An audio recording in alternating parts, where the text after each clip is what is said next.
Colours ಕನ್ನಡದಲ್ಲಿ ಪ್ರಸಾರವಾಗುವ ಭಾಗ್ಯಲಕ್ಷ್ಮಿ ಧಾರಾವಾಹಿಯಲ್ಲಿ ಪ್ರಮುಖ ಪಾತ್ರ ಮಾಡುತ್ತಿರುವ ನಾಯಕಿ ಸುಷ್ಮಾ ಕೇರಾವ್ ಅವರಿಗೆ ದೊಡ್ಡ ಅಭಿಮಾನಿ ಬಳಗವಿದೆ.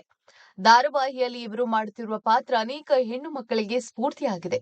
ಗಂಡ ಮೋಸ ಮಾಡಿ ಬೇರೊಬ್ಬಳ ಜೊತೆ ಇದ್ರೂ ಎಷ್ಟೇ ಕಷ್ಟ ಕೊಟ್ಟರೂ ಜಗ್ಗದೆ ಮಕ್ಕಳು ಅತ್ತೆ ಮಾವ ಜೊತೆ ನಿಂತು ಬದುಕನ್ನ ದಿಟ್ಟವಾಗಿ ಎದುರಿಸುತ್ತಿದ್ದಾಳೆ ಭಾಗ್ಯ.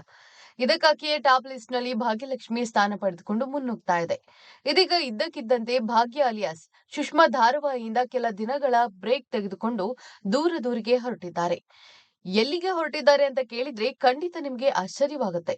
ಸುಷ್ಮಾ ರಾವ್ ಹೊರಟಿರುವುದು ಮೌಂಟ್ ಎವರೆಸ್ಟ್ ಕಡೆಗೆ. ಮೌಂಟ್ ಎವರೆಸ್ಟ್ ಹತ್ತಬೇಕು ಅನ್ನೋದು ಸುಷ್ಮಾ ರಾವ್ ಅವರ ಬಹುದಿನಗಳ ಕನಸು.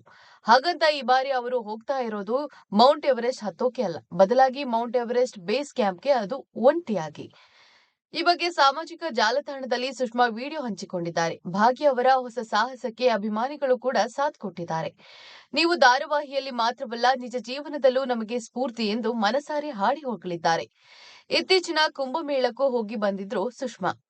ಸದ್ಯ ಮೌಂಟ್ ಎವರೆಸ್ಟ್ ಬೇಸ್ ಕ್ಯಾಂಪ್ಗೆ ಹೋಗಬೇಕಾದ ಕಾರಣ ದಿನ ರಾತ್ರಿ ಶೂಟಿಂಗ್ ಮಾಡಿ ಕೆಲವು ಎಪಿಸೋಡ್ಗಳನ್ನ ಮುಗಿಸಿ ಬಂದಿರುವುದಾಗಿ ಸುಷ್ಮಾ ಹೇಳಿದ್ದಾರೆ. ಚಾರಣಕ್ಕೆ ಹೊರಡುವಾಗ ಹಲವಾರು ವಸ್ತುಗಳನ್ನ ತೆಗೆದುಕೊಂಡು ಹೋಗಬೇಕು.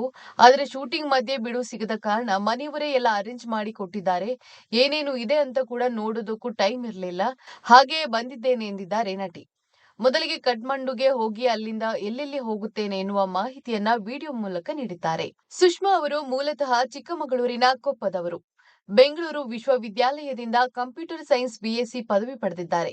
ಎಸ್ ನಾರಾಯಣ್ ನಿರ್ದೇಶನದ ಭಾಗಗೀರತಿ ಧಾರಾವಾಹಿಯಲ್ಲಿ ಹೇಮಾ ಪ್ರಭತ್ ಅವರ ತಂಗಿಯ ಪಾತ್ರದಲ್ಲಿ ನಟಿಸುವ ಮೂಲಕ ಕನ್ನಡ ಕಿರುತೆರೆಗೆ ಎಂಟ್ರಿ ಕೊಟ್ಟರು. ನಂತರ ಯಾವ ಜನ್ಮದ ಮೈತ್ರಿ, ಗುಪ್ತಗಾಮಿನಿ, ಸೊಸೆ ತಂದ ಭಾಗ್ಯ ಸೇರಿದಂತೆ ಹಲವು ಧಾರಾವಾಹಿಗಳಲ್ಲಿ ಇವರು ಪ್ರಮುಖ ಪಾತ್ರದಲ್ಲಿ ನಟಿಸಿದ್ದಾರೆ.